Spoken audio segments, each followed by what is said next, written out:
Hi, Chris from Dynojet here. In this video, we're going to install a Power Commander 5 with fuel and ignition control on this 2014 Suzuki GW250.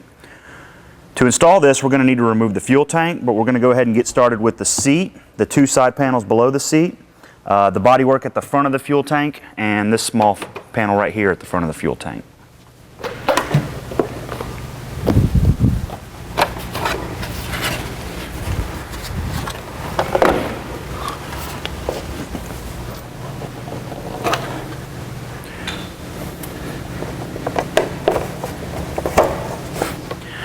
After removing the 3 bolts for the fuel tank, I can lift the tank up enough to access the electrical connector for the fuel pump. And over here on the left-hand side of the bike, I can disconnect my vent line here and my fuel line here.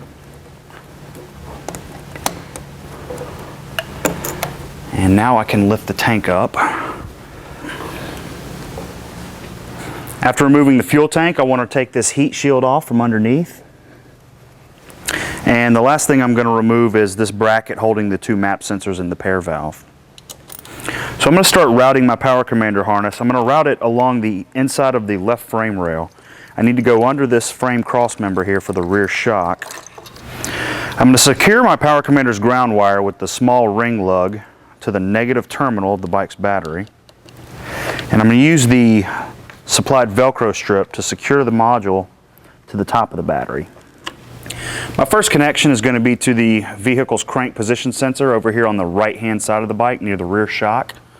I'm going to route the Power Commander connectors, the connector pair with the 2-pin red connectors, and the stock crank position sensor connector is a black 2-pin connector, has a solid green and a solid black wire going to it.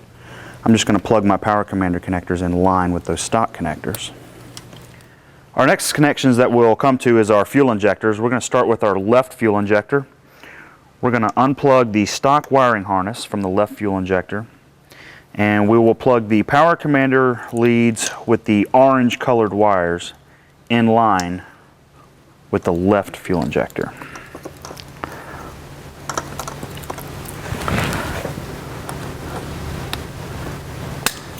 Next, we'll do the right fuel injector. We're going to plug the Power Commander leads with the yellow colored wires in line with the right side fuel injector. Next, we'll connect our throttle position sensor connectors. We're going to unplug the stock connector from the TPS. We're going to plug the Power Commander in line with the bike's TPS. Our last connections on the Power Commander harness are to our 2 ignition coils. We have the left coil here and the right coil here. We're going to unplug the stock orange wire with a white tracer from the left side coil.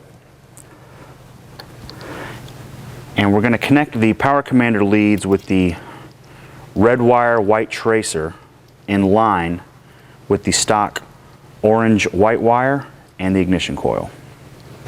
And when you make these connections, be sure to slide your insulators so that there isn't any exposed metal that might short out somewhere.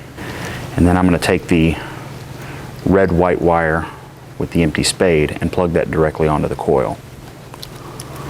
Next, I need to unplug the signal wire of the coil.